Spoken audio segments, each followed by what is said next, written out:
just smoke and mirrors on like LinkedIn and other platforms about how well startups are doing, right? And the one real thing that hit home to me was I was in a sort of startup 20-person sort of conversation. It was like a founder-focused type sort of fireside sort of chat. And it was about funding. And almost every founder was talking about their pain. And I mean, you could see the pain on their face about how they can't raise. They've pitched and pitched and pitched, and they're getting knocked back after knockback. And there wasn't enough solid advice about how to not only cope with that, but also how to sort of, redirect, pivot, or whatever it may be, right? So it's almost like, fail. And then we'll just talk about the ones who are doing great, and because they just secured an 8 million seed round or a 26 million sort of Series A and put their name up in lights and so forth. But what happened from, say, 1.5 years before that to get to there? Give us those stories. Give us the failures up until there, the learnings, so then the next startup or the next founder can actually learn from that. It's there for one reason, to get you a meeting. It's not going to get you a check. No. It's to get you a meeting. Yeah. And then in the meeting, you show me the 30, 40 slide with projections and all that good stuff. You know what I mean? Like, and I hear a lot of ludicrous things, like when they do market sizing, like, it's a $1 trillion global market. But have you done your at least country or regional? Because you're not going to hit $1 trillion, the market size. You're not going to compete with somebody in the US or in Europe. So those are things. Our next episode of Steering Success, we were lucky enough to have Abe Seksek join us, a serial entrepreneur and CEO of Rainmaking and the Startup Bootcamp here in the Middle East and Africa. In today's episode, we discussed the challenges of working with founders in the early stage startups and focused on the importance of people and culture and highlighted the specific do's and don'ts when it comes to recruitment. Abe shared his advice on getting the pitch deck right, and we finished off with our thoughts on ESOP and equity. Abe, welcome. We've tried back and forth for the last probably 2 months or so to try to get you on, and the world was telling us that this wasn't going to happen, but we persisted. So thanks for joining us. We sure did. Thank you for having me. I'm very excited about this. Brilliant. I wanted to start with just a little intro on yourself. Can you give us a bit of a background on your role that you have at the moment with Startup Bootcamp and just your sort of a career to date? Sure. Yeah. So again, my name is Abe. I do have my real name is Ibrahim, but everybody calls me Abe, and I think that's something that I people in the ecosystem kind of know who Abe is. So I am the CEO of Startup Bootcamp. It's a rainmaking company. Yeah. I represent all of MENA and Africa and CIS. So it's quite a bit of a geography. I've been with them for the last 5 years, but before that, I am a serial entrepreneur. I've had 5 exits in the region, most of them in tech. Some of them were non-tech based. Some of them, I would like to say, tech enabled. Yeah. And my career started in the late 90s where I started a part-time job that turned into a full-time job that turned into entrepreneurial thing in a telco with a bunch of really cool guys who were very technical. So we started building products, and I didn't really realize what really happened back then with our first, I think we got lucky with our first build, honestly. And it was in the late 90s. We built a very small social networking website. And the reason behind it was actually very, very basic, because we, all of us traveled quite a bit. Mm-hmm. And when we were kids, like I come from a military family. And so I wanted to connect with people that I, went to school with. Yeah, because I went to, so we built the social network, and it was very basic. It was email based. It was a very basic website. Nothing like Facebook or any of those platforms. And I don't think Facebook started till 2003 anyway, mainstream. And so what happened was this guy knocked on our door, and he kind of took advantage of us. And I can tell you more about that. Yeah. But he's like, what kind of student loans do you guys have? I really like what you guys have built. And we told him, and then he acquired us, and then we find out it's like a unicorn today. Like, you know what I mean? Oh, wow. So it was, It was. How old were you? I was 22. Wow. And the kicker was he gave us a bit of money. I can tell you, he gave me I think $9,500 Canadian, which back then is like $6,000 American or something. Yeah. And in the next, I think 5 years after, I spent maybe 5 times as much what I made just in building stuff and failing. Yeah. Until I moved back to this side of the world. Luckily, I was employed. Yeah. For at that time Verizon Vodafone, and then I kept moving across the world, launching projects for my job, and then I ended up in the Middle East, and then I saw the opportunities here. I wanted to move closer to the family. Yeah. And then that's where my real entrepreneurship life started. Started a company in Jordan called Crystal, which is a BPO. It was the first business process outsourcing company or call center and IT outsourcing. Today, Crystal has almost 2,700 employees. Wow. Spread over 3 countries. We support a lot of customers in this region. And then from there, also 7 years into my building this company, I'm still on that company, but I am not day to day. One of my clients was a very tiny client called Dubizzle.com at that time. And Dubizzle.com asked me after I grew their team and like they started seeing some serious growth in the region to join us to head up operations and become a COO. So what was Dubizzle like before Dubizzle were Dubizzle? So I visited Dubizzle when they first started. Yeah. It was a bunch of guys. Was it mayhem in there? It was a bunch of guys in a villa in Jumeirah. In a villa? Yeah. That's brilliant. You know what I mean? I think they were offering people a bit of money and an equity and a couch. You know what I mean? To come in, we had people, I visited the villa once or twice in my life. That was when I was on the vendor side as a partner side. But when I joined, we were in the Chateau Tower. We had a whole couple of we had 1.5 floors at that time. I remember that. Yeah. Yeah. So, but before that, there were a couple of guys working everywhere. In the kitchen there was the dev team, the product team was next to the pool. The marketing guys were in the rooms upstairs, and I remember, it was a very startup-y, garagey feel. Yeah. In a villa in Jumeirah. Yeah. I remember. And then there was quite a bit of, and everything was super bartered. Even the cars that they needed to travel were I think they had an agreement with some rent-a-car company for ads on the website. The founders were super cool, JC and Sam were definitely right place, right time. Yeah. And I think their aura in attracting good people to come work for them worked really well for them because they really hired like-minded people. Yeah. Yet people that addressed their blind spots.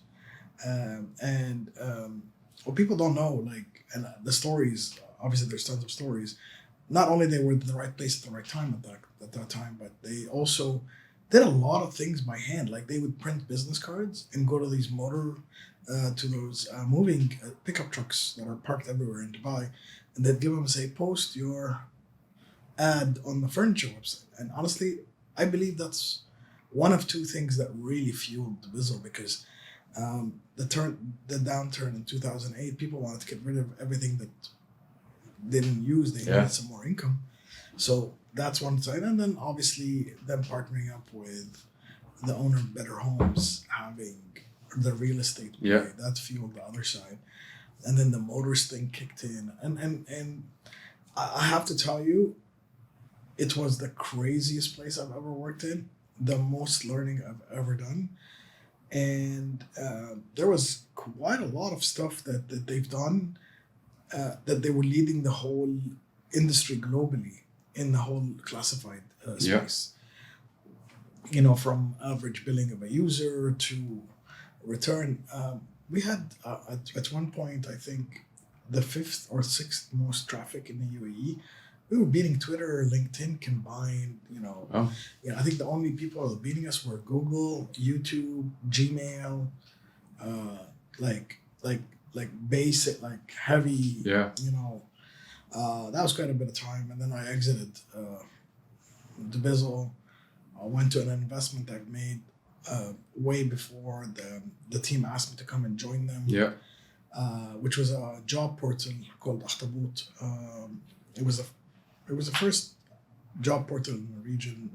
Second, I would say, or like a competitor at least. And then I really didn't want to go head to head with LinkedIn, so we had to change the business model into more of an HR play. Yeah.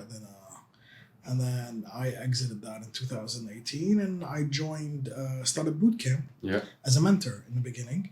And I honestly really wanted to do that because I have been given some really, really crappy mentorship advice. And I wanted to make sure that I would actually relay my story and give my experiences for everything that I've done and stuff like that. And keep in mind, in that career, throughout that, I did help out a lot of buddies of mine. Plus, I invested in a couple of people. Yeah. Had a couple of other exits here, smaller here, there. Yeah. Helped out family. But that whole mentorship, like people say, I'm a mentor on this platform, whatever. But what does that really mean, right? So I really put a lot of effort and time building a mentorship network. People that worked with me, I've worked with a lot of people, know what I'm talking about, because good advice is super hard to find. Yeah. And that's something. And this, in Dubai at least, there's this big divide between mentorship and coaching. A coach comes in with an agenda, right? Because they want, probably want to invest or something. So they want to steer usually a company where they're comfortable. Specific goals that are short-term goals as well, right? So, very short-sighted. Yeah. How do I? It's almost like fine-tuning something just to get from A to B. 100%. Yeah. Well, mentor really acts as a mirror. Yeah. You know what I mean? And not out of an unbiased, non-objective mirror. Opinion, and this is exactly what people are reflecting, right? Yeah. So it's really hard to find really good mentors. You know what I mean? And that's something that we struggled with. You know what I mean? Like when we ran programs all over MENA, startup accelerators, incubators, and all kinds of programs. And a lot of people have the misconception of, I have 100 mentors. And I'm like, getting 5 super good ones to help 10 companies is way better than having 100 people. So what we started, exactly. So we started saying, we have 100 experts. Yeah. Because there's a lot of good experts in a lot of people, in a lot of verticals, in a lot of companies, but that necessarily that they know how to mentor somebody, because mentorship is all about seeing the big picture, right? Yeah. And we see that with startup founders. But I know I diverted, but that's essentially what I've done in my last 27 years. Well, I'm glad you touched on the mentor side, because it's one topic that I find myself talking to a lot of my guests on this podcast, find myself talking to a lot of people when I'm on a panel or whatever it may be, because I've had a mentor for a very long time, and I've been lucky enough to have that mentor for over a decade, and I'm regularly sort of just touch base with that individual who's back home in Oz, and I gain a perspective that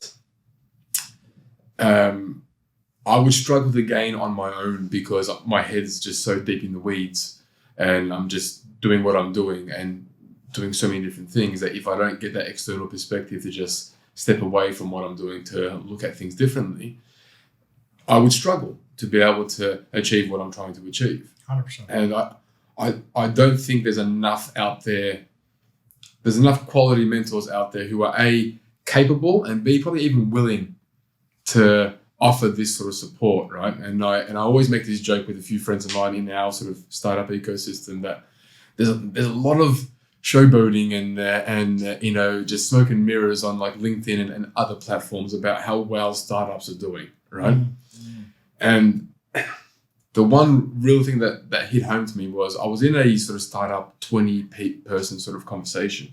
It was like a founder-focused type sort of fireside sort of chat. And it was about funding. And almost every founder was talking about their pain. And I mean, you could see the pain on their face about how they can't raise. They've pitched and pitched and pitched, and they're getting knockback after knockback. And there wasn't enough solid advice about how to not only cope with that, but also how to sort of, redirect, pivot, or whatever it may be, right? So it's almost like, fail.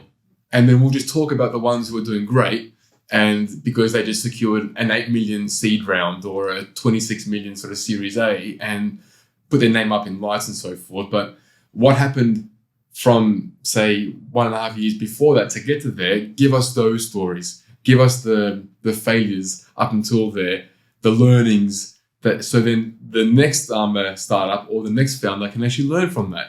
Do you see that as well, that there's not enough of that? So honestly, a lot of people like that I mentor. So okay, I don't know how I'm going to address what you said, because this is what I see every day, right? Yeah. So everybody thinks money is going to fix their problem, okay?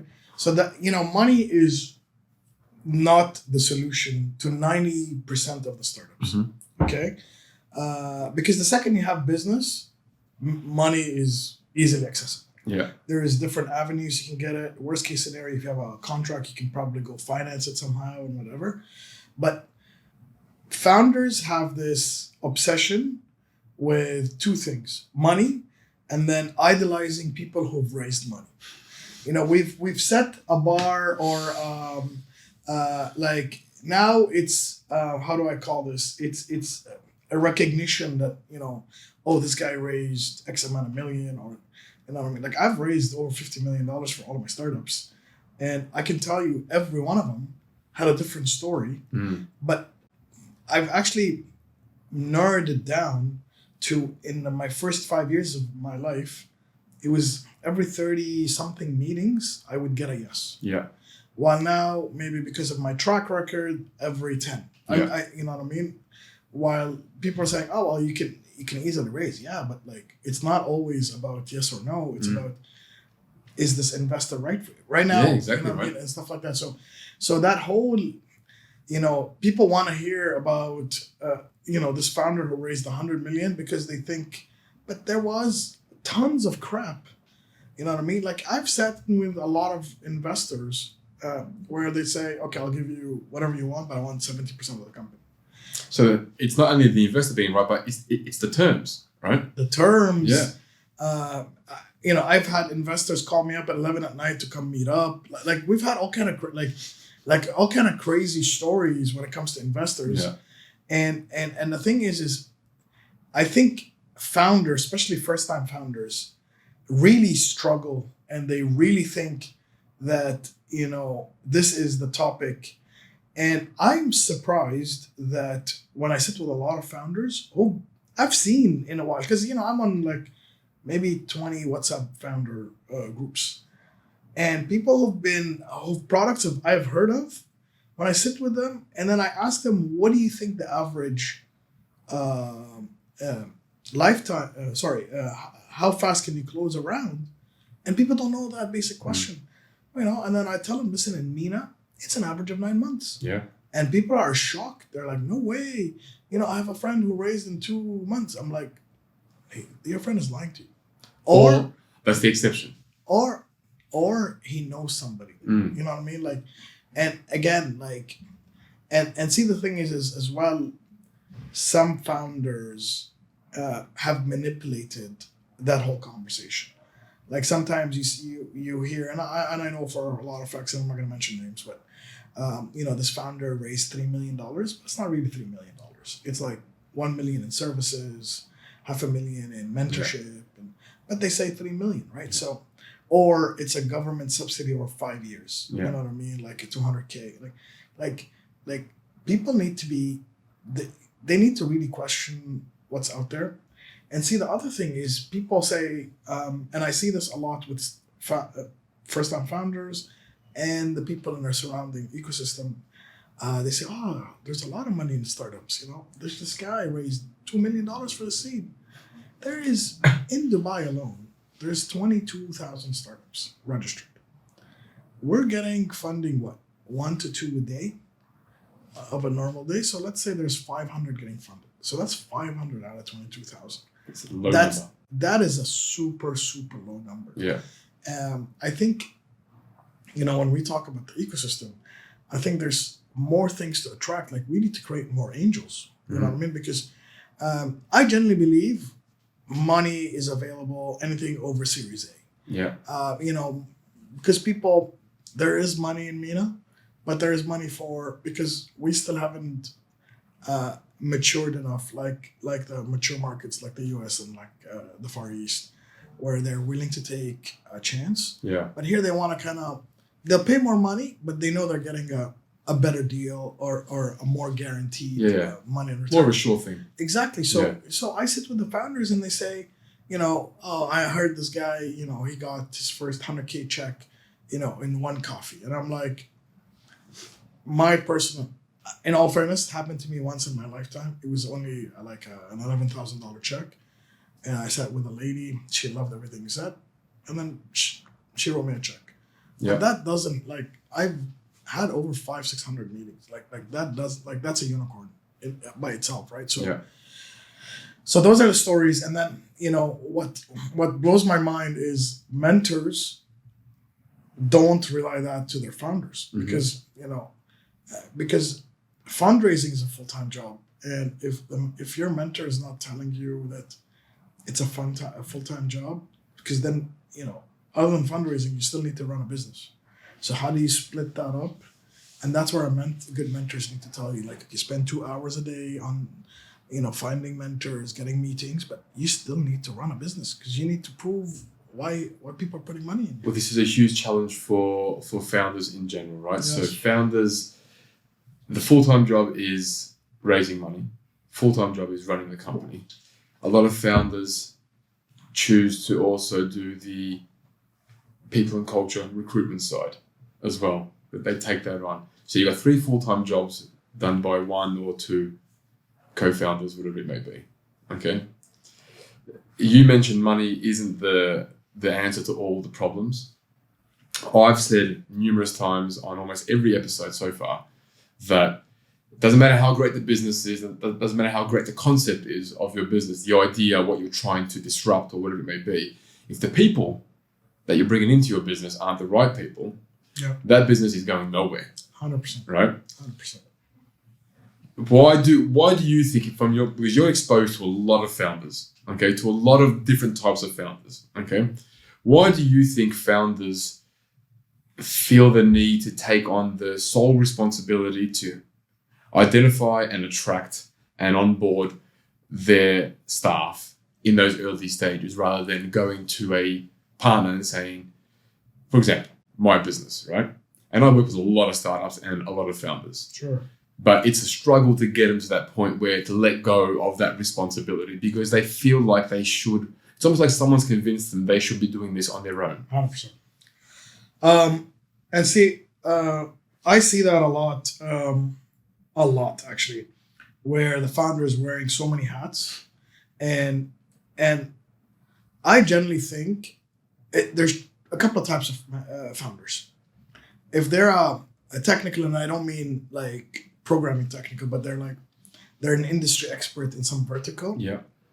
These people, in my opinion, from experience, should not touch culture in hiring because they end up hiring people exactly like them. Yeah. And they forget their blind spots. Yeah. Like it happened to me myself. I am a person who doesn't like the finance. I don't like the money aspect of this. I'm not gonna say I'm not good with money.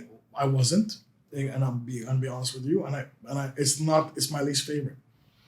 And so what people need to understand is know what you do not want for sure, so you can hire for that. Right? Yeah.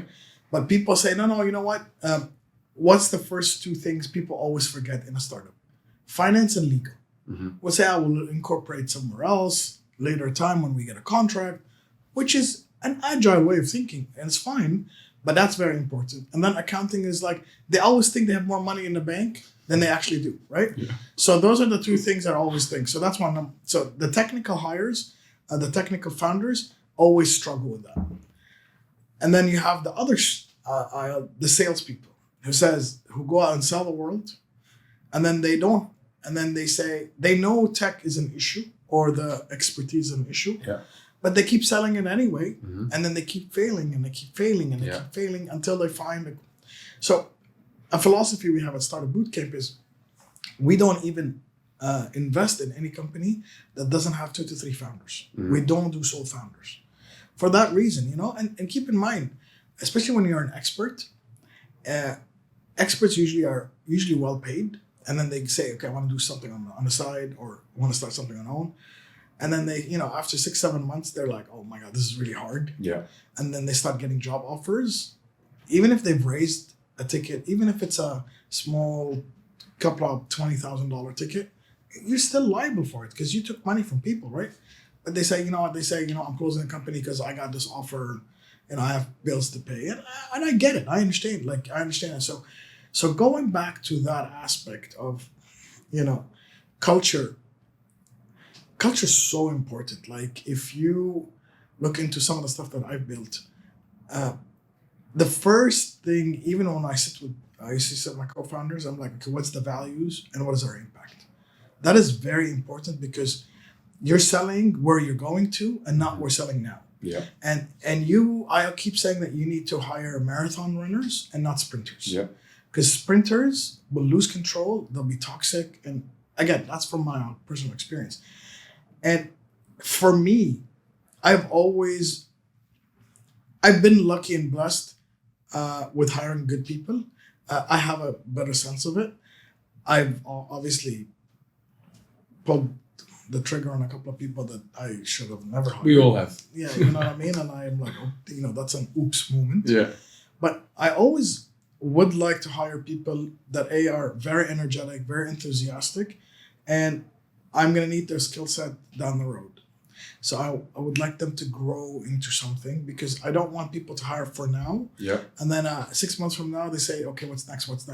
And now you're fundraising, managing and selling and running the business. And now you have people on your team saying, I'm bored, give me something else. Mm-hmm. What's next?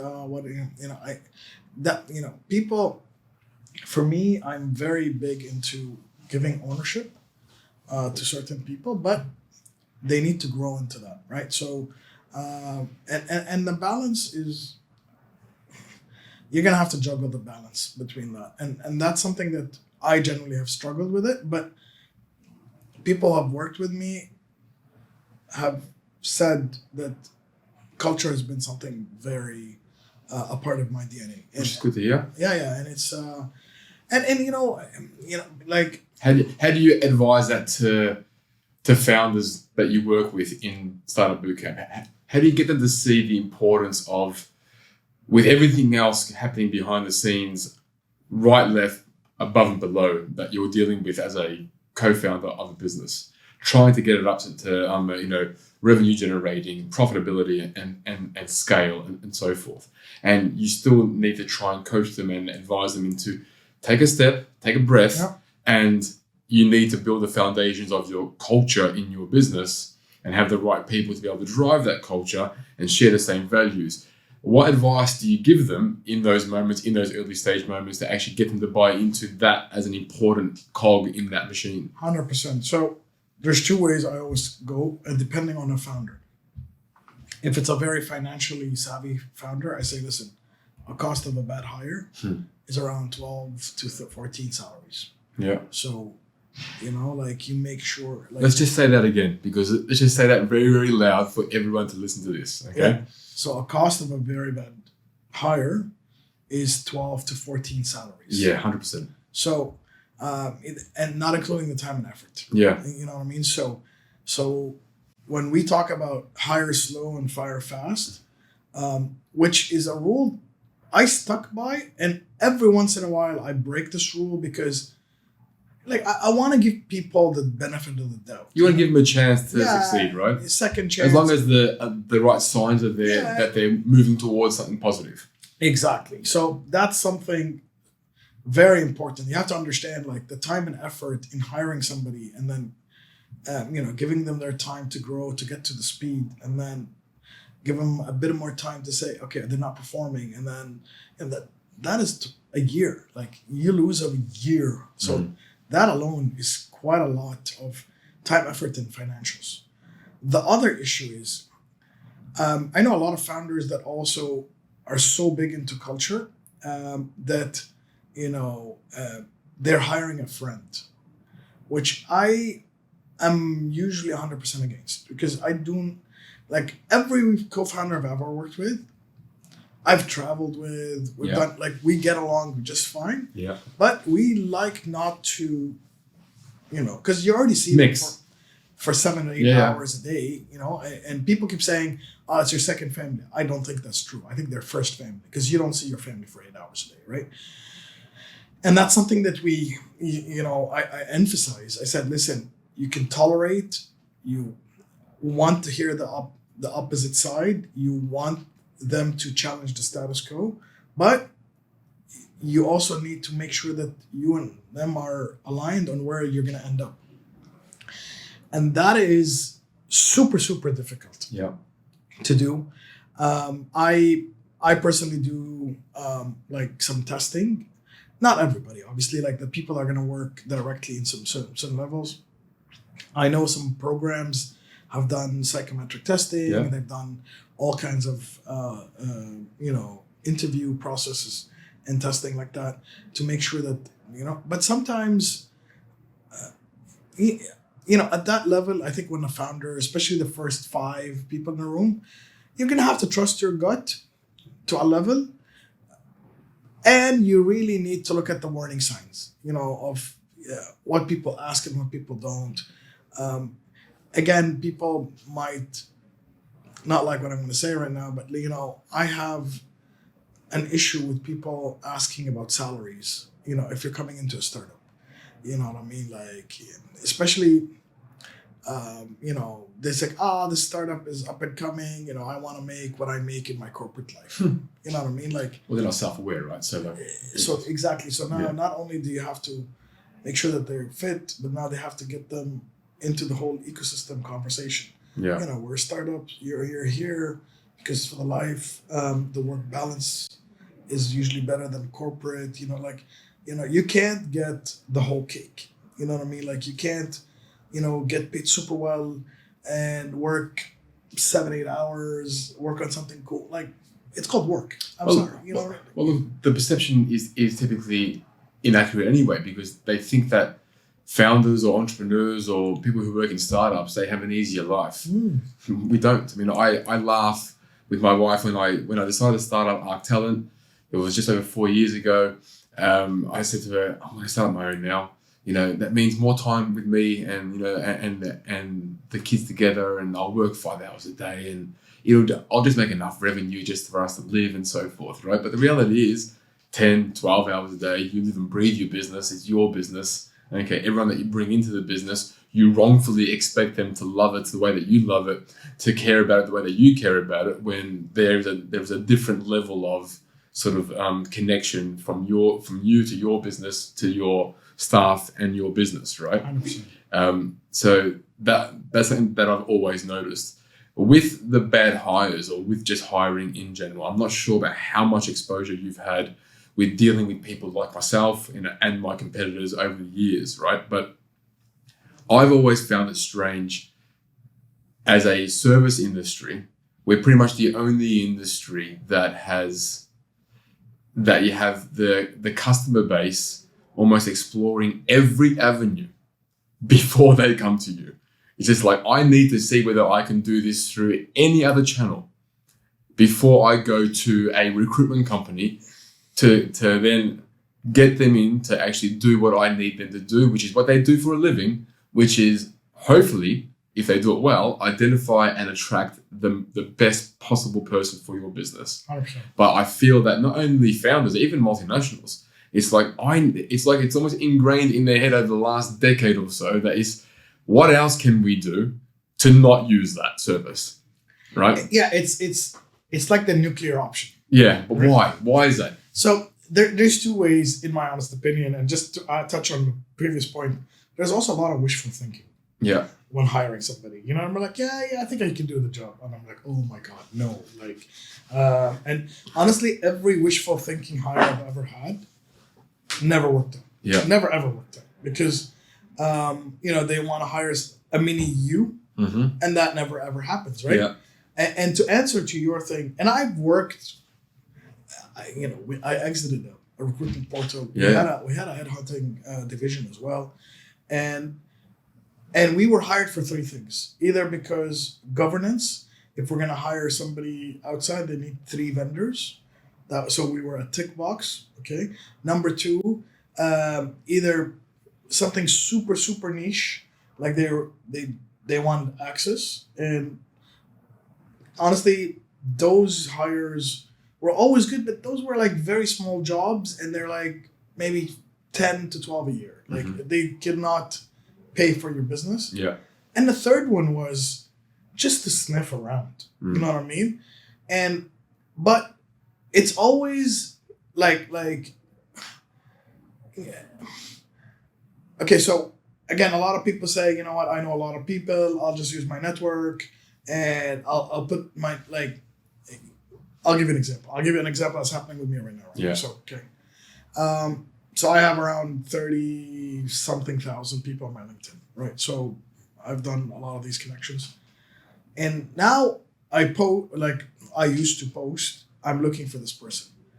But the amount of people that reach out, I get it. People want to get employed. I'm not, but it's not that like, if you're reaching out to look for that specific talent, or at least at my level, that person is not looking for a job. Yeah. You know what I mean? And that's where I believe agencies like yours would add a lot of value, because you know where these guys are. You know, I'm not, happened to me once in my life where I posted something, I wanted somebody super senior and expert, and they literally messaged me the second I posted saying, I just came out of an exit, I'm looking for something to do. Yeah, which is timing more than anything else. Yeah, that was timing, but not the process. You're not going to get lucky every single time, right? Exactly. Like, and then you post like, I'm looking for program manager or director, and then I get an accounting person applying. Yeah. Like welcome to my world. Yeah. Listen, I'm telling you from like at Startup Bootcamp, because we're such a big global brand, I post the same identical post, like a program manager, like somebody that runs a program. I post in Dubai, I get 2,000 CVs. I post in Cairo, I get 700. I post in Jordan, I get like 200. I post in Copenhagen, I get 150. Like everybody as well. Dubai has this lure where everybody wants to come in and live here, right? So now I'm filtering 2,000 CVs, right? Yeah. And I don't want to do that, because I'm still a very small team. Like my HR team is 2 people, right? And I'm the second person, right? So essentially, because we're a very small team. But to answer I think people they think they can use the network is one. Number two, I think there's that whole trust aspect. Of I know what I want. How would this guy know what I want? Because keep in mind, there's that perception of what do you know about my job kind of thing. And number two is usually labeled as very expensive. Like, why, I pay you something right now, and then in 3 months this guy doesn't work out. Like, what's gonna happen with that? And I've seen that live from my recruitment platform saying, okay, what, if it doesn't work out in 3 months, I know I've paid you something for, but I'm not paying you the rest. And I had to get into a lot of conversations like, but the work has been done. You know what I mean? So I get your side, and I get the other side. They're saying, instead of me paying, a finder's fee of 3 salaries or even 1 salary, I can use that in marketing. And that's, I think, that whole trust aspect. But you don't really get that from other departments in your business, right? So you don't really go and speak to a digital marketing agency, get a quote from them, and then realize that you need digital marketing, but I'll see whether I can just do it on my own or go through different channels to be able 100%. to do it. All right, it's the recruitment industry, which is funny because we just spoke about how important people are and the culture aspect is of a business. And the major sort of influence of that people and culture part of any business is the recruitment aspect on who you identify and who you attract to bring into your business. And I am never going to sit here, and I've probably for the last 15 years out of my 22 years have always sat with clients and said, if you speak to 5 of my competitors and they try and tell you they're using different tools, they're lying. we all use the same tools. Okay, 100%. It's just the difference between how we use those tools, right? It's like getting 5 Formula One racing cars and giving 5 keys to random people, but one of them is an actual driver of that car. He or she knows how to drive it. The other 4 are just going to fiddle around with the gadgets and work out how they can actually drive it. Okay, 100%. so we claim to be experts in the tools that we use to do one part of it, which is identifying. The attracting part, to be able to qualify them, is a whole different game. It's a whole different conversation, right? See, and again, and I 100% agree with what you said, because it's like the startup world. These founders, especially, people who are unexperienced founders, come and say, I have a great idea, but you need to sign an NDA. And I'm like, bro, not only that I have, we have literally between our programs in MENA last year, we had 4,000 founders apply with ideas. And they didn't have to sign anything. I didn't have to sign anything. You want to get money? You need to tell me what it is. I don't have time to build your dream. And that's, are they typically vertical specific? Some of them are, but some programs are horizontal. And to your, comment saying these 3, these founders are so unexperienced when they say, oh no, you need to sign an NDA. And I'm like, I'm not gonna sign an NDA. I'm sure I've heard of your idea somewhere else, because when you get 4 or 5,000, I get honestly 5 to 10 decks a week. Either on LinkedIn or email. I don't know how they find my email. And so I'd love to help everybody, but it goes back to you as well. Ideas, I'm sorry to say this, ideas are cheap, but it's how you do them. You know what I mean? And that's, it's what you do with them. Exactly. I'm not, on LinkedIn, half of my day is people sending me either technical resources somewhere in the world, either, how you can outsource your absolutely. Or, we are the best recruitment agency. How would you get a meeting? You know how we can attract a guy like me? Show me some case studies. Show me that, I've worked with a couple of headhunters where they would say, Abe, we work in startup program, acceleration programs. We work with venture studios. Here's my client list. Here's what I've hired for them.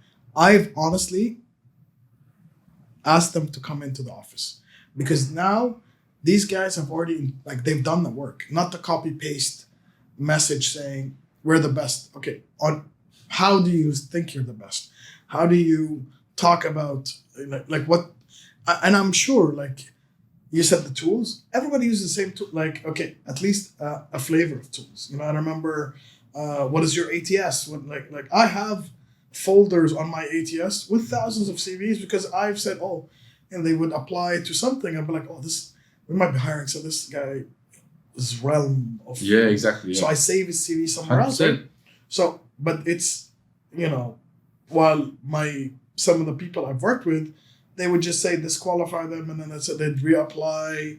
So they would post 2 months down the road, while we had 3 perfect candidates. It's just the process, right? How do you get there? How do you attract? Where do you see? I see you in a lot of these founders community events. So I know you have the source, okay? Because you're there to network, to potentially, place some of these people. While, can I be honest with you? So my last founder, my last recruiter that came into my office was in a 3-piece suit. You know what I mean? Walking into a startup, office, and he made, in my honest opinion, the dumbest comment on earth, saying, "Oh wow, you guys are super casual." He doesn't even know what he's walking into. Yeah. You know what I mean? And then he's like, "Yeah, I've done recruitment for Amazon," and I'm like, "I don't believe you." And if you did, it was one role that was released to your corporate business where you work, because Amazon just chose them and they gave you one role to work from. That's it. So honestly, that guy, I took it on as a vendetta to see what kind of Amazon, because the head of Amazon recruitment was a very good friend of mine. And I called her up and I said, this guy, she's like, no, this guy worked for a subsidiary of Amazon, but he has it on CV. You just need to do your home. People I got to be honest with you. My last very successful couple of hires were people that did the work and then kept pursuing me either on LinkedIn or whatever. Those are good. But then again, those are like, again, unicorns. They're very, very rare. Yeah, exactly. So people do not want to do anything else other than, the easy work. I'll apply. Why is it nobody calling me? Well, there's 2,500 people applying the same post. You know what I mean? Yeah. You know what I mean? Like I was talking to a big bank here, and they were looking for tellers, and they say every post gets something like 18,000 candidates. Wow. They're looking for 5 tellers. And now with the way tech is going, I don't know how many tellers are. You know what I mean? And these are limited to, either nationals, like there's a lot of these things. So again, I think credibility is something that a lot of the recruiters don't do very well. And visibility. I don't think you guys. I'm not talking about you, but I'm not talking. You're not in it. Like you can't be a jack of all trades. I like people when they're very specific. When they're focused and niche, right? Yeah, exactly. Yeah. You know what I mean? Like, and where do you draw the line? That goes back on how well you run your operations and how do you keep engaging your database? You know what I mean? I remember. So Akhtabout was based out of Jordan. And I think there was 50, 60 super good qualified senior technical people in our database that we were always shopping off to our clients. And those are the people that got the jobs. Yeah. The rest didn't. And I said, guys, I don't know why we're focusing on F&B and just focus on those 50 guys. If we can get them placed, that's money on the table. And these are people that we know. They came into our events. They know, and the thing is, my team was technical recruiters, so they can easily speak that language. But then again, you see them struggle when they talk to a hotel about finding them head of F&B or head of. And I'm like, guys, forget that sector. I can give you the answer to this, and I can share some insider sort of trade secrets as to why this happens. It's genuine laziness from leadership in all recruitment businesses, right? Because the mandate is activity, KPIs, right? It is call clients, pick up jobs, send CVs out, and then get interviews, and then hopefully make placements. And that's typically the pathway. We talk about it all the time in our business about repurposing what we already have. So if you were to speak to 10 recruitment companies and one consultant in each of those businesses, and then ask them for their last 6 months, the jobs that they've been working on, there'll be similar jobs. So that person will probably work on 6 marketing managers in that 6 months with 6 different companies. And I can guarantee my life on this, that consultant in whatever agency it is going to a new search for the second marketing manager role, even though they have either placed or worked a marketing manager the month before. So they're not doing anything with that pool of candidates or marketing managers that they have just spoken to and so-called qualified, and then building that rapport with that candidate. They choose to start over again, go to search, reach out to people, cross their fingers, and in that dangerous, ethos of waiting and hoping for someone to reply to you, they choose that because they're ticking off a box in the process of their recruitment company where they work. Right? Rather than just like what you said, we've got some really good people now. You've worked on a role. If I was to find a marketing director for a company and they hired one of my guys, male, female, whatever it may be, but there was 3 or 4 candidates in there that just didn't get the role, but they were really good candidates. My next job is to place them somewhere else in other marketing director positions. 100%. Why would I want to go do a different search, do the work again to try find one candidate when I've already found 4 or 5 really good ones? Let's put them in other jobs. So let me give you my secret. So I have a little black book, honestly, and you'll see it sometimes, but now actually it's more on the phone, because that black book is almost full and it's beat up. Yeah. And whenever I meet somebody, I take their name and then I write what I liked about them. And then I, essentially, and I'll tag them like marketing director or whatever. And then I'll do a search. And every year I put a new file here, essentially 2021. I can show you. and then I'll have like 20, 30 people I really liked and I clicked with. And I go back to them first and then have a coffee. But see, the problem is as well in the startup world, because it's such a hot space now and everybody thinks when you reach out to them, you know, their expectations become much like, you know, obviously somebody applying is much more receptive to taking on a call than, you know, an outreach. Obviously, if a CEO is calling or somebody in the ecosystem, they will have coffee with me for sure. Yeah. You know what I mean? But like that can't happen on the basic HR manager level because they don't know who that person is and they'd want to speak. But that also alienates the conversation from the get-go. You know why? Because now they expect that they're going to be working with me day to day and not with the team. Yeah. You know what I mean? So that we're in that fine line. But that file has worked for me a lot of time, and I've hired super cool people. Like again, like I know me and you talked about hiring somebody earlier, and no, we didn't go that route because we had some issues. But I have those in my phone, the candidates. But I don't need to hire more than one a year like these people. Yeah. But I agree with you when we need to hire good caliber people on a mass level or on something that is on a plan. That pool of people, you know, you can't keep starting pools. You have to use that pool and enrich it somehow and say, oh, okay, this guy can work here. You know what I mean? Like, and I don't think people see that. They're very linear. Well, they need to open up their horizon saying... Well, that I said, because there's no longevity in the region for a lot of the people who do what I do, right? Yeah. So, you know, a lot of them are, you know, in their 1 to 3 years in recruitment, in the region. They're still learning who certain organizations, like who's Majid Al Futtaim, who's Hub 71, who's this? Like, they have no idea, right? So they work in their sort of, you know, in their pocket. There's a half a dozen clients who they actually service because they're house accounts, you know, companies that their company has been servicing for a very long time and so forth. And they haven't lifted their head up for long enough to be able to determine who else is out there, that if they get a good candidate, they have no idea what to do with that person, where else to introduce that person to be able to service that candidate. Because the mindset in our industry, unfortunately, is always service the client. The client is where the money is. Yeah, I agree. And I'm like, if I was to launch a retail brand and I was to have this massive opening, red carpet, lights, you know, very Dubai, right? Make a big thing about it, somewhere, anywhere. And then everyone lines up, cameras everywhere, social media influencers and so forth. And they come into my retail store. It's a brand new brand and so forth. And there's nothing on the racks. What's going to happen to my brand? I have no product.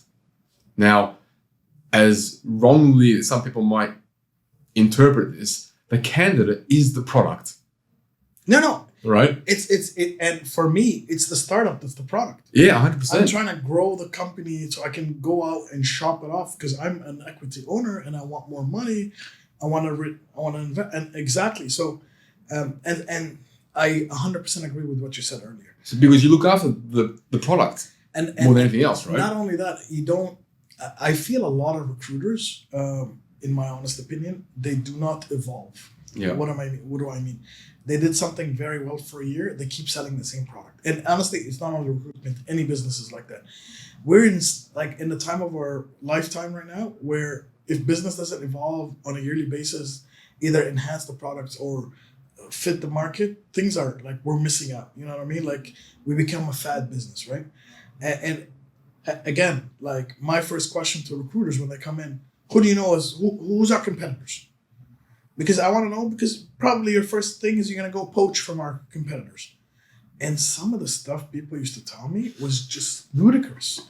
You know what I mean? Like, once one guy said, you run a fintech? So Emirates NBD. I'm like, whoa. Like, that's a bank. Like, we're a startup program, right? So like they don't even do that, you know? And then they don't see the evolution of you know where people are going, right? So laziness is a big part, and a part of it is I think people are refusing to learn something new. because they're resistant saying, what do you know? I know better. And that has to stop. Yeah. You know what I mean? Like I'm telling you, average age in my office is less than 27. Okay. Wow. And I love hiring these people because I listen to what's on the ground. Because they're the ones that are telling me, and I do believe in experience being something major. Yeah. But these guys have ears on the ground, and I don't want people saying Abe told me to do that. And I like to hear grassroots. Yes, obviously I have the experience to say no, I'm not gonna do that, but it's good to hear that as well, right? Yeah. So, and I don't think a lot of that has been done from the recruitment, because and the thing is, most of the agency model industries, marketing, tech, and recruitment follow the hype. Crypto, like you should see how many crypto recruiters reach out to me. And I'm like, dude, we don't do crypto. Like we don't do Web3. Like stuff like I've placed this guy in Web3. Well, where is this guy now? Like they get like, people don't ask the hard questions, and I think that's something. But in all fairness, I have worked with a couple of them. Most of the people, when they were properly, if they fit the culture, they usually do work out. But again, the money aspect, unless it's an expert, for us, we don't go to recruitment agencies. Like, as I said, the average age is 27, so we're hiring a lot of 25 and 23-year-old. Yeah, they're young, they're inexperienced. You know what I mean? So usually from experience, recruiters don't have that database anyway. Right. And nor should we, because we should be the people that you come to for, I would say, senior management and above, right? Agreed. I think anything of the volume, from even if you need 15 software engineers, full stack. You don't need manpower. You're really doing that side. It's those the unique individuals that are coming into your business, and this is why we pivoted that way. We spent a lot of time working with founders and trying to get 11 people into their business in like 6 months time, and a lot of them were 12, 15, 18K sort of salaries. Okay, that shouldn't be our bag. That should be, that founder has a network of, like you said, 20 different founder groups on their WhatsApp. Go and find these people through referrals and through word of mouth and so forth, and then bring these people into your business, as long as you have a good qualifying process in your interviewing techniques and so forth, to be able to determine who's right for your business. But when you need a head of marketing or a CMO, or you need a head of finance or something like that, then go to a recruitment partner, because who does what you need to find. They have access to these people. They have access to these people, right? Yeah, and then take that away from your mind, and then just keep on doing the other things, the 1,000,001 things that you're doing as a founder. 100%. And don't bog yourself down with a search for someone that you really don't even know where to start, right? It's access, right? Yeah. Like if, you guys have that access to, where these people hang out. Yeah. Right? Like if I want founders, I know where the founders are. In town, anywhere in the MENA, right? And that is a hard find. People are always looking for founders, right? And 100%. Because that's one of the things we offer is a venture studio. Well, we need to hire founders to build our ventures. Yeah. And because of our startup bootcamp, we've invested in 1,700 companies globally. Right there, most of them are not doing well. Mm-hmm. They're just getting by. If I say come to a very well-funded startup, they'd move. Yeah. And so that's my first base, not including all the networking, day-to-day events, and the startup events. Web Summits here, the Step Conference, GITEX. All these the big shows, and then you do the networking. But again, if you mentioned finance, like we might be hiring a senior finance person, I have no idea where I'm going to find this person, right?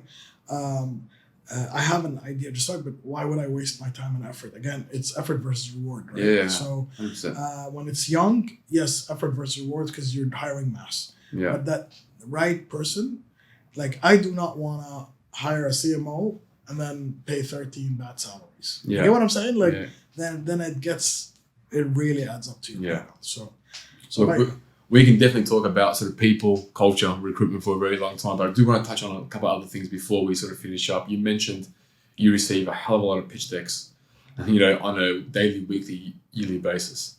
What are you seeing in these pitch decks that are leaving you scratching your head?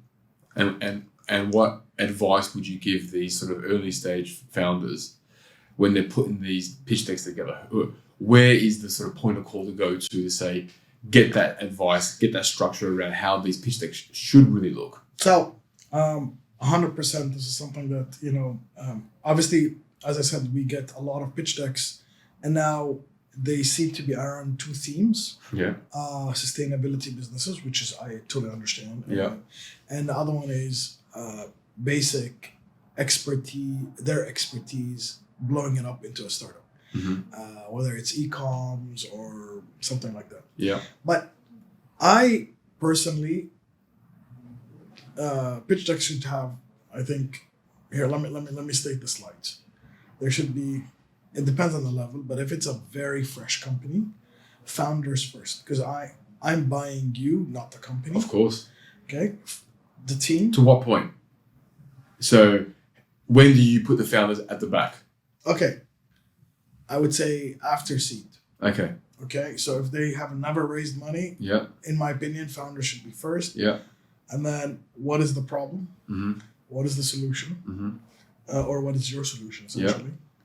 Some kind of market analysis of market size or stuff like that. And then there could be a couple other things, but then ask, what do you want from me? Yeah. I get a lot of decks saying, and then they leave me on a cliff. There's nothing there, right? They're like, ask, even if you don't want money. There's no close. Ask for a coffee. Yeah. Ask for like a business connection. Ask for mentorship advice. Ask for something. It's almost like we're going to tell you everything, and then we're going to try and let you figure it out what you think we need afterwards. Yeah, exactly. Yeah. Those 5 slides. So like a 7 to 10 page pitch deck. Yeah. That is what I'm looking for. I get these elaborate 60 sliders and insane. Step by step on how they go. Why are you giving me your business plan? And that's something, and it has to be so the pitch deck is there for one reason, to get you a meeting. Mm-hmm. It's not going to get you a check. No. It's to get you a meeting. Yeah. And then in the meeting, you show me the 30, 40 slide with projections and all that good stuff. You know what I mean? And I hear a lot of ludicrous things, when they do market sizing, it's a $1 trillion global market. But have you done your at least country or regional? Because you're not going to hit $1 trillion, the market size. You're not going to compete with somebody in the US or in Europe. So those are things. The team, I can't stress enough how much at that level, because we're very early age investors, right? But then when you go past seed, your pre-A or Series A, that's a whole different game. That's a whole different game, because now people have already given you money, you're solidified, that you have a market fit, the team is almost there, and stuff like that. And even in the ask, I always, even if you don't need money, ask for money. My pitch is okay, don't ask for $5 million, ask for $500,000, even at the seed. And they say, okay, out of the 500, 200K will go into tech, 200 go into sales, and then 100 will go into whatever, admin and salaries. And that's something that is very important. And people don't they overcomplicate things, you know what I mean? And it's fine, it's fine if there's a story. The first slide of the team. Let it be a story on one slide, not 16. Exactly. I don't need to know, you were born somewhere. We don't want to read a book. No. and that's the thing. Especially when people message me or the people in my ecosystem at the same level, people send us elaborate 7-page emails. Mm. Some of them now I can say they're ChatGPT. I get the email and I throw it in ChatGPT and I say summarize into 2 bullets. And I swear to you, once ChatGPT said nothing important. The summary said the guy was just fluffing it up. That's really... we need these, I love to sit with founders, but sometimes when we have 1,000 pitch decks to go through every quarter, we start picking on spelling mistakes. Mm. Spelling mistake, delete them. Why would you put yourself in that around, like, they could be really good founders, but when you're competing for 10 slots out of 1,000, then we have a major problem. Do you ever see in your time, or have seen in your time, where the idea is fantastic and you meet the founders and you're just like, this is going to go nowhere with these founders, it needs new founders? And have you been able to sort of intervene and say, I'm bringing someone in here to actually make this happen, because you've done the first part, which is you've come up with something great, but you are in no shape to take this forward? So I've had a lot of great ideas and a lot of people with super experience, but we say we can't work with this founder. He's not coachable, or she's not coachable. Okay, yeah. So if we're really in love with the idea, we sit down with them, say, how would you like to sit as a chief strategy officer or something? And we bring somebody to run the business. Yeah. And if they're receptive, are they typically? 90% of the time, no. Because they're holding on to it. Yeah, because to their baby, right? It's their baby, right? Yeah. Now, serial entrepreneurs are not as, again, if it's first time, they're usually in love with their ideas. Yeah. But serial entrepreneurs, they understand that detached. They're like, what? If you believe that you can make me money and I can sit back and do something else, better. Yellow. And I'm like, okay, that's where we know. And I've had that conversations before. I've even had the conversation on a program like, you guys gel very well. Yeah. Why don't we merge both ideas? And then if the equity, and the guys that say, okay, what about equity? And then they say, well, why don't we just do 50-50 and whatever your split is in one price? And we've had it work, you know what I mean? And sometimes ego does get in the way, but those happen with experienced founders and not first, because every first time founder, they think they're the next unicorn is under their belts. You know what I mean? Like, so that's how it is. You mentioned equity. You mentioned, sort of when people are joining or looking to join startups, they are still got that corporate mindset of, I still want to get paid my corporate salary, right? Equity, ESOPs, and so forth have been huge topic for the last probably 3 or 4 years in our industry, because it's been thrown at a lot of people to say, hey, I'll give you this amount in your wages and so forth, but you'll have this. You'll have ESOPs, you'll have equity, you'll have XYZ, and this is what the percentage is, and it's 4-year vesting, 1 year cliff, whatever it may be, sort of thing, right? Do we have a long way to go still with this in how it's structured in businesses, and how it can be genuinely attractive for someone to look at that? Because from where I sit, and from the conversations that I have with a lot of sort of senior people taking on these leadership roles in early stage startups, they are, well, what's this really worth? In the end of the day, if the business doesn't hit what it should be achieving, right? So I'm really taking a pay cut to go and work there on the hope that everyone else does what they do correctly for us to exit or for us to IPO and so forth, right? I can say something very scandalous and say, please do. I hate ESOP. Yeah. Has never worked for me. There's always one way or another to go around ESOP. It is a very good recruitment tool if it's done properly. Yeah. But then again, it can also be a very negative tool, because people have been offboarded, and then people got creative with the. So it usually, like, super experienced founders want actual equity and not ESOP. Yeah. You know what I mean? Like I want to be on the cap table. Yeah. So I'm a big fan of being on a cap table. Yeah. And not on like an ESOP where there's a pool and some of these, I've seen some really elaborate ESOPs where there is like a performance thing happening in them, and you know what I mean? But there's so many clever accounting and legal ways around ESOP that has backfired tremendously on that. Backfired on the employee. On employee. Yeah. And has sometimes actually backfired on the companies as well.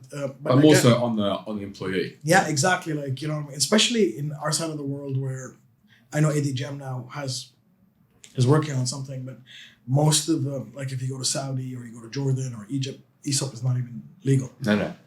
Right? So you have to go to some other entity, Delaware or BDI or whatever, right? So, and people do not have the financial knowledge to understand how that works and how the creative accounting happens. So, again, and then you're also putting the faith into everybody in the founding team, which you should. Honestly, you should. Yeah. But the main value, I think, what people don't get in startup is you do so much that you're not just laser focused. Now you understand a bit of marketing, a bit of sales, a bit of customer. Like what I've learned as a founder is I don't want to say jack of all trades, but I've learned enough in a lot of these industries to better enhance my career. And I now can see, you sometimes look at the company and you're like, why are they doing this wrong? And then you understand the mechanics about running a company. You know what I mean? Like founders are good at usually running one thing very well, but they don't know how to connect it to HR or finance. And that is the aspect of that. But again, like ESOP can be literally a sword with two edges, right? So it's a good recruitment tool, but if it's, again, is this going to be the next big thing? Or is it like, I've had ESOP where literally after I left, it was worth pennies. Like pennies. And the guy's like, don't you want it? I'm like, no, here, let me sign it off. Oh, wait, well, you mentioned like 20-something thousand startups, 600 of them get funding. How many are actually exiting? And like, it's the numbers are there to tell you that it's not necessarily the way to go, right? So yeah, and I'm telling you, and it's been a struggle. Well, look, man, this has been very enjoyable. I mean, I'm glad that we touched on a lot of the people and culture side and getting your perspective, which was very insightful. And thank you so much for being patient. I know we went back and forth, as we said at the start, but we finally got you on, and let's hope we can just continue talking to each other, mate. Fantastic, man. And I genuinely enjoyed our conversation, and I'm definitely looking forward for it. So let me know I'd love to come back and absolutely. Follow up. Absolutely. Always. Brilliant. Thank you.